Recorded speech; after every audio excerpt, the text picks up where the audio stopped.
All eyes will be on Milwaukee for the inaugural Prep Baseball Report All-American Game, September 23rd at American Family Field, home of the Brewers, in a game that will pit the top players of 2024 against the class of 2025. I'm Cory McCartney, joined by PBR Vice President of Scouting, Shooter Hunt. Shooter, welcome in as we get ready for what I know is an exciting time for you and for PBR.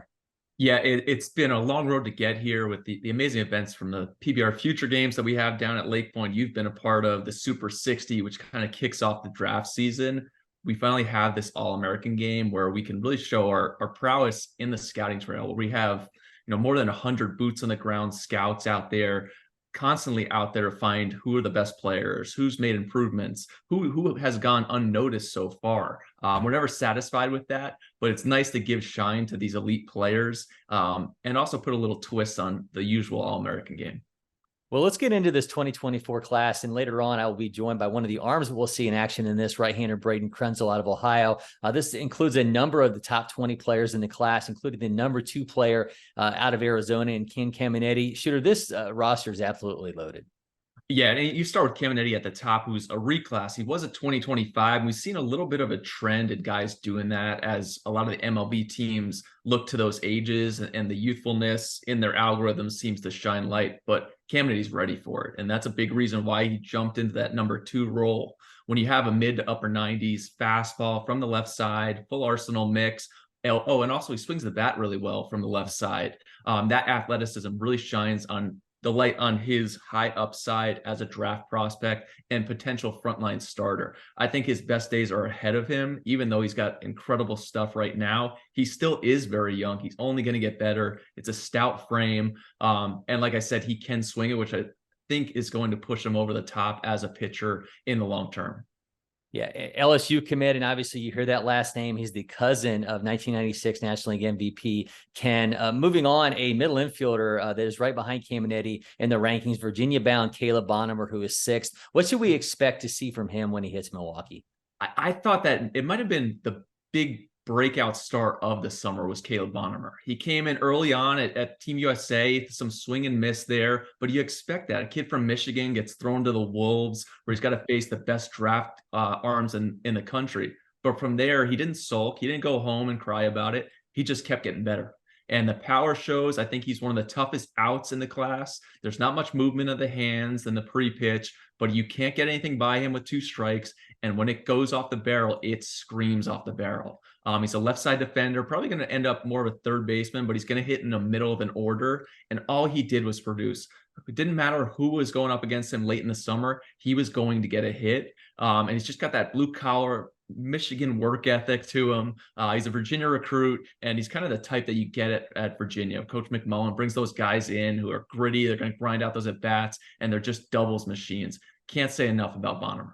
Okay, so you mentioned power, and another infielder on this roster that I've interviewed before is Kale Fountain, third baseman, committed to LSU, 20th ranked player in the class, the top ranked third baseman, 6'5", 228-pound shooter. I think this guy probably going to do some major damage to baseballs over this weekend. You know what? It's tough when putting together BP groups, because anybody going next to Kale Fountain, it's going to be tough to live up to what he's doing, because it's big league power. If you threw him out there in a big league's batting practice session today, he might stand out against those guys. It's just so easy, and it's one of those almost country strong, gets up to the plate, 6'5", about 230, looks like an Adonis. He's Hercules at the plate from the right side. And the power matches. And what I think is even better, and what teams are going to love about him, and what I really like, is he is a great kid. He gets out there. It's blue collar. I keep talking about that. But he's going to say, yes, sir. Yes, sir. There's going to be no issues with him off the field. He's constantly wanting to get better. And he's come from Nebraska, a cold weather state. The more at-bats he gets against these big level arms, you throw him into a farm system, give him 800 or so at-bats. I mean, it's astronomical. You're looking at a guy who, 70 power right now, where you're hoping he's going to hit maybe 35, 40 home runs. That would be that big upside. So let's put the focus on an arm in Levi Sterlin, a Texas commit from California, comes in 10th in the class. Tell me about the arsenal there that has him ranked so highly. Well, the big thing about Levi is another guy who's a two-way. He goes Notre Dame, which is a historically big-time program in Southern California. Giancarlo Stanton's out of there, but a whole host of big perennial prospects. But Levi can play shortstop. He's committed to Texas, probably a two-way at the collegiate level. It's a nice stroke, and he's a really good athlete, 6'4.5" or so. But he popped up, not so much popped up, but he showed up to our pro case in Southern California early on in June, hops on the mound, and everything just comes so easy. We're always looking for those shortstops on the mound. Who can move really well? Who's athletic? He did it, but it was pinpoint control. 4 pitches for strikes. I think the slider's only going to get better. I would envision by the time the spring rolls around, you're looking at a mid to upper 90s guy who might be touching 97 or so come springtime with that arsenal. Oh, yeah. And he's one of the youngest players in the class. You're looking at a kid who won't turn 18 until after the draft. There's lots to get excited about. It's an easy starter profile. And similar to Caminiti, he can also hit. Like, it's a good athlete. You're betting on athletes at all times. And Sterling's a big one who I'd expect to jump even higher next spring. Another pitcher that I know you wanted to focus in on was Ryan Sloan, the Wake Forest commit, who comes in 19th in the class. Love Ryan Sloan. He's a Wake Forest recruit. And I mean, right now, Wake Forest has that pitching factory going on. You see a guy who's going there, you kind of expect big things out of him. But really talented player. Upper 90s fastball. It's from a low slot. It's really difficult to see. It's kind of that outlier characteristics where he's getting whiffs in the zone with that. At the end of the summer, you could see the makings of an above average slider. It's going to have a chance to be that gyro pitch that gets swings and misses. But I even saw a great changeup, what I call a power changeup, really profiled well off the explosive fastball. And he's about 6'4", 215. It's a thick frame, looks the part of a workhorse starter in the long run. I'd expect him to be kind of that next one in line of the long string of power arms coming out of Illinois and the Midwest in general. I mentioned I'm going to be joined by Brayden Krenzel, Tennessee commit out of Ohio. What do you like about him that has him on this roster? Just the moxie. This kid hops on the mound and he has that it factor to him. He's 6'3", 195. Nothing speeds him up. It's a low pulse, but uber athletic performance arm out there. It's also one of those guys where we're seeing a lot of high spin, trying to get as much backspin at the top of the zone, get that hop on the fastball. Krenzel's kind of the opposite. He gets a ton of sink, and kids just don't see that. And I was just seeing a lot of wooden bats walk up to the plate this summer, and you're just waiting for those things to get sliced. And I can see the parents just envisioning hopping on to order some more wood bats for $90, $100, whatever they are now. But not just that, he's got 3 pitches for a strike. So that fastball is going sink. The changeup is advanced and profiles really well against the fastball. And then he can tunnel a tight slider. So you got those 3 pitches. The fastball's been mostly like 90 to 93. I'd expect him similarly to jump up this spring. But again, Cory, really, when he walks out to the mound, he's in command. And at the professional level, that's what a starter looks like. He can work through adversity in an inning. It's instead of giving up 6 runs and coming out after only getting 1 out, he's given up 1. And then going out for the next inning and giving you 6 strong. So that's what I love about him. And he's Ohio strong. He's the type of kid that's only going to get better. Well, he's the kind of pitcher why at LakePoint Sports there's an anchor bat booth and there's a old Hickory booth, so they can go and get those bats after they've faced Brayden Krenzel in an AB. Well, Shooter, it's going to be Mizuno ones. There you go. Shooter's going to be an exciting time. Exciting to see what this group can do against an equally impressive 2025 class. I can't wait to be a part of the group that brings this to life, as I'll be in the broadcast booth at American Family Field. So be sure to turn into the PBR YouTube channel Saturday, September 23rd. First pitch scheduled for 3:15 Central. Shooter, thanks so much, man. We'll see you in Milwaukee. Thanks a lot, Cory. All right, next up, I'll be joined by Brayden Krenzel. Among those on the mound for the 2024 class of the PBR All-American Game will be Brayden Krenzel, Tennessee commit out of Ohio's Dublin-Jerome High School. Brayden, man, good to see you. Thanks for the time.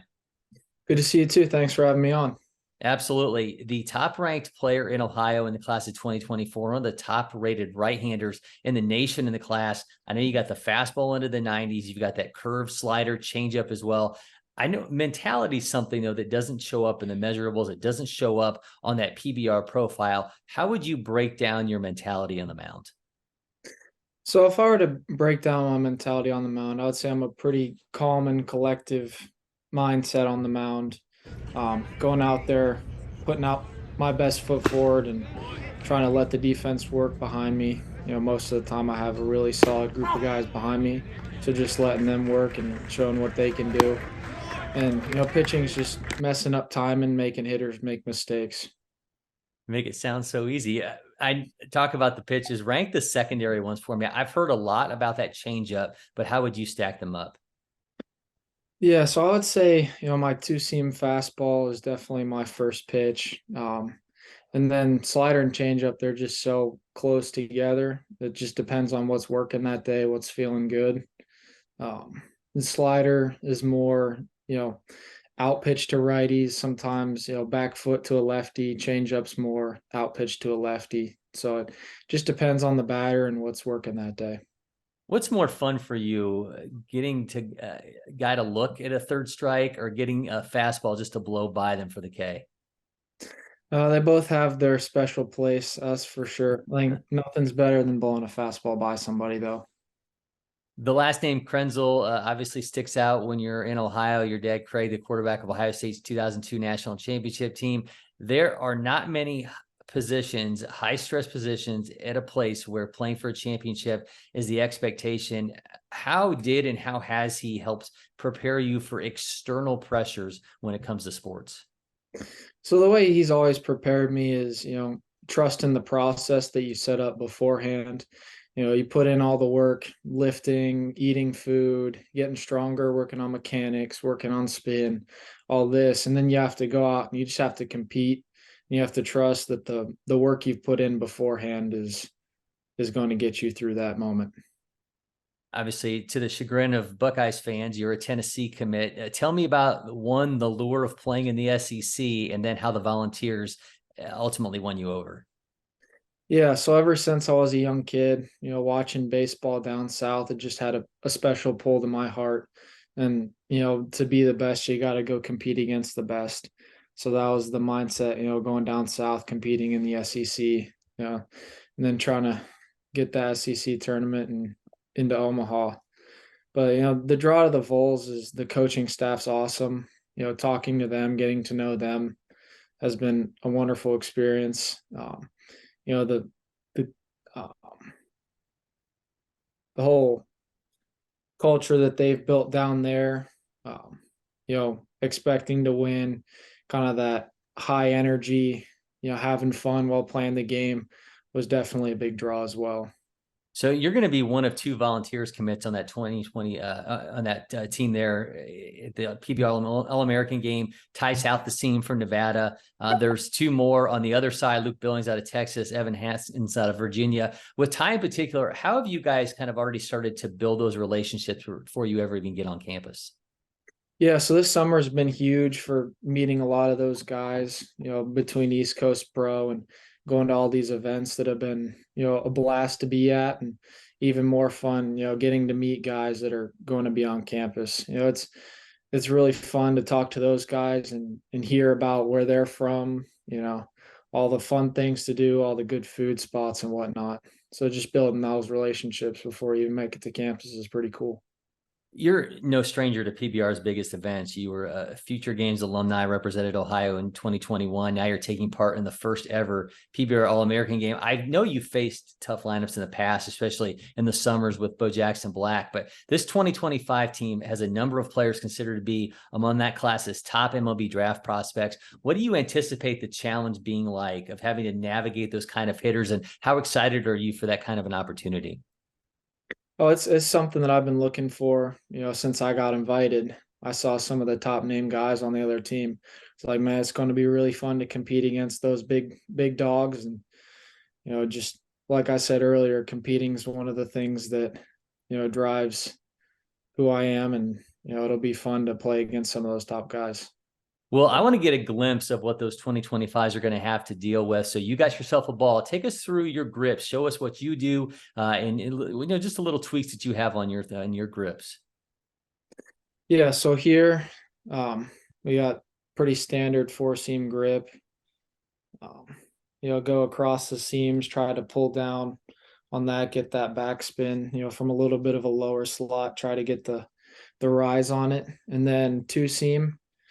We just put the fingers together and we go right in between the seams and then just grip it and rip it pretty much. And then the slider, the horseshoe right here, kind of tuck that middle finger up and around it, and then the thumb on this side of the seam. And then same as a two-seam fastball, and get that grip and then pretty much just rip it. And then the change-up, I mirrored it off the two-seam as well. So I take these two middle fingers and I go right on the seams. And then kind of, it's more of like a circle change, except I don't really connect that thumb to here. I more just hold it here and then really hold my wrist back to try to get that kill the spin on it, and a lot of pronation over top of it. How much has that pitch been a work in progress for you? Because it obviously, when you have a little bit more refined and defined grip for it, it has to be something that's come together over time for you. Yeah, so actually a changeup is all I threw until I was about 14. That's when I started introducing a breaking ball, which is, I'm thankful for my dad, challenging me. It's like, hey, breaking balls will get guys out when they're 13, 12, even 11. But, if you can work on a changeup, that's one of the pitches that's pretty underutilized in the game today. And that's what I worked on, was messing around with the grip, feeling different, whether it was holding it back or trying to get more pronation over top, to really refine, what you guys see today.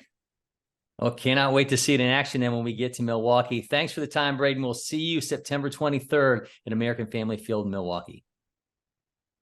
Thank you for having me on. See you guys then.